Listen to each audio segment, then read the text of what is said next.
મહેસાણાના ધરોઈ ડેમમાં પાણીની આવકમાં વધારો થયો છે। ઉપરવાસમાં ભારે વરસાદથી પાણીની આવક વધી હાલમાં 25,278 ક્યુસેક પાણીની આવક થવા લાગી છે। ધરોઈની જળ સપાટી હાલમાં 613.44 પહોંચી છે।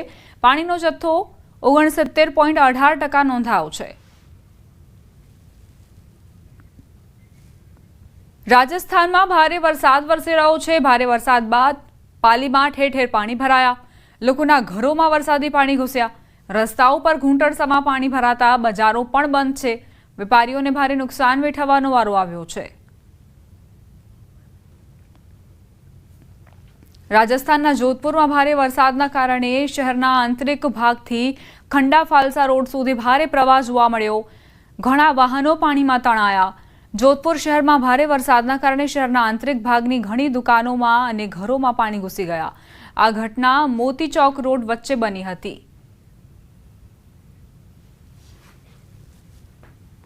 રાજસ્થાનના જોધપુરમાં ભારે વરસાદના કારણે એક દુર્ઘટના ઘટી। ઘરની દિવાલ થોડી જ સેકન્ડોમાં ધરાશાયી થઈ ગઈ। સમગ્ર ઘટનાનો વિડીયો સીસીટીવીમાં કેદ થયો છે। જોધપુરની આ ઘટના જ્યાં એક વ્યક્તિ અહીં ઊભા છે અને એકાએક જ તેમની નજરો સમક્ષ દિવાલ ધરાશાયી થઈને નીચે ખાબકે છે। જો કે સદનસીબે આ દુર્ઘટના જ્યારે બની ત્યારે અન્ય કોઈ વ્યક્તિ ત્યાં હાજર નહોતું, પરંતુ જે વ્યક્તિ અહીં હાજર હતા તેમનામાં ડરનો માહોલ જોવા મળ્યો। હિમાચલ પ્રદેશના મંડી જિલ્લામાં 4 માઇલ નજીક ચંદીગઢ મનાલી રાષ્ટ્રીય ધોરીમાર્ગ ફરી બંધ કરાયો છે। અગાઉ ભૂસ્ખલન થયું હતું, તે જ જગ્યાએ કાટમાળ ફરી પડ્યો। અગાઉ પણ 28 કલાક પછી હાઈવે પુનઃ સ્થાપિત કરવામાં આવ્યો હતો। હવે પથ્થરો પડવાથી તે ફરીથી બંધ છે। ગઈકાલ રાતથી હાઈવે બંધ છે। આજે સવારે ફરીથી કાટમાળ પડ્યો। વારંવાર પથ્થરો પડવાથી કાટમાળ દૂર કરવામાં મુશ્કેલીઓ આવી રહી છે। હાઈવે પુનઃ સ્થાપિત કરવામાં થોડો સમય લાગી શકે છે।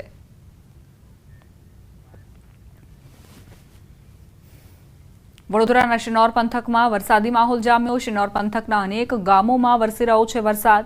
પવનના સુસવાટા સાથે વરસાદ ખાબક્યો। વરસાદના પગલે રસ્તાઓ પરથી વરસાદી પાણી વહેતા થયા। પવનના સુસવાટા સાથે વરસેલા વરસાદને લઈને વાતાવરણમાં ઠંડક પ્રસરી। ખેતીલાયક વરસેલા વરસાદને લઈને ખેડૂતોમાં ખુશીનો માહોલ। શિનોરમાં સિઝનનો 397 mm કુલ વરસાદ ખાબક્યો છે।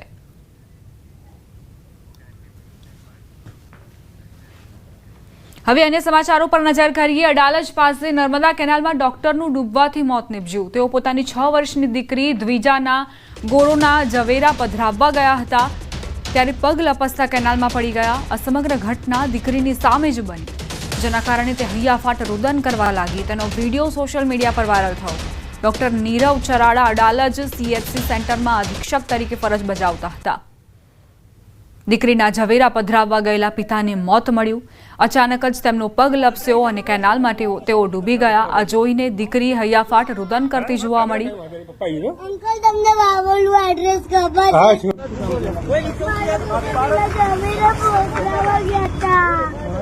શું પધરાવા ગયા? મારા પપ્પા પેલા ઝવેરા પધરાવા ગયા હતા અને અંદર જતા રહ્યા। રિક્ષા લઈને આવેલા તમે? પપ્પા ફોન અંદર છે તો ગાડીમાં ચાવી દેખતે છે લેસ? वो नहीं खबर मारा पप्पा। क्या बेटा અહીં ઉભી રહે, मेरे पप्पा अंकल રિક્ષામાં ગભરાઈ છે પપ્પા પડી ગયા। હા બેટા કઈ વાંધો નહીં, પપ્પા આવી ગયો। अंकल, તમને વાવોલું એડ્રેસ ખબર છે? હા ખબર છે, मैं મૂકી જાવ ને ઘેર। હું મૂકી બેટા, તમે મૂકી ચિંતા આવ્યો બેટા। મારા પપ્પા ડાબડે તો મને વાવોલ મૂકી જાવ। ના ના પપ્પા આવી જશે, આવી જશે પપ્પા।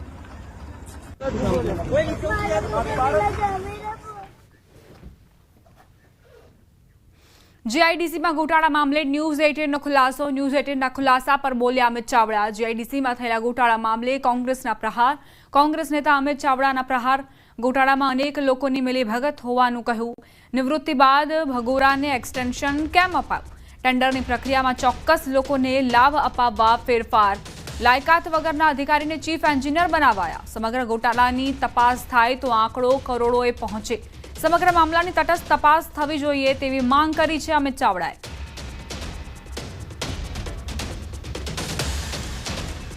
જીઆઈડીસીમાં ગોટાળા મામલે ન્યૂઝ 18ના ખુલાસાને લઈ અમિત ચાવડાએ પણ પ્રતિક્રિયા આપી છે. તેમણે કહ્યું છે કે જો સમગ્ર ગોટાળાની તપાસ થાય તો જે આંકડો છે ગેરરીતિનો તે કરોડોએ પહોંચે.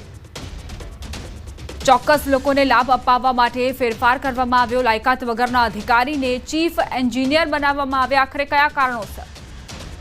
આ સિવાય તેમણે એ પણ આરોપ મૂક્યા છે કે ગોટાળામાં અનેક લોકોની મિલીભગત છે. નિવૃત્તિ બાદ ભગોરાને એક્સટેન્શન કેમ આપવામાં આવ્યું? કોઈ અન્ય વ્યક્તિની પસંદગી કેમ ન કરવામાં આવી? કોઈ અન્ય અધિકારીને કેમ જવાબદારી સોંપવામાં ન આવી?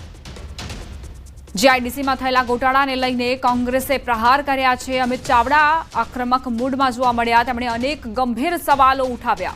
તેમણે કહ્યું કે આ જે ગોટાળા થઈ રહ્યા છે, જીઆઈડીસીમાં જે ગોટાળો થયો છે તેમાં સૌ કોઈની મિલીભગત છે અને તપાસ થવી જોઈએ.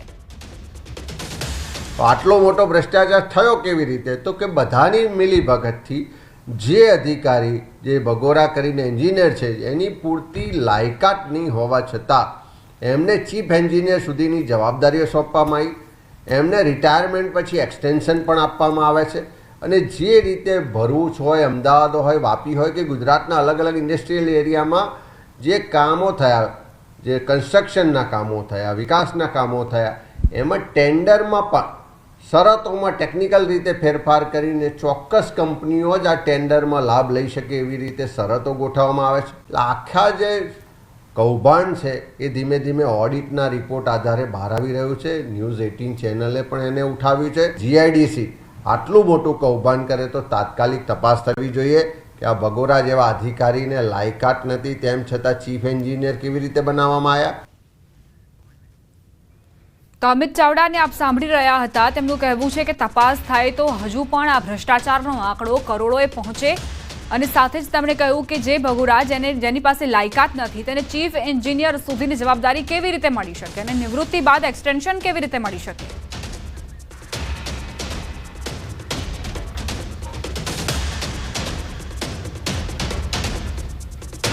અમારી સાથે મારા સંવાદદાતા ગીતા મહેતા જોડાઈ ગયા છે. તેમની પાસેથી વધુ જાણકારી લઈશું. ગીતા, અમિત ચાવડાએ જે આરોપો મૂક્યા છે અને ન્યૂઝ 18 ગુજરાતીએ જે ખુલાસો કર્યો ત્યારબાદ અમિત ચાવડા પણ સામે આવ્યા, શું વિગતો?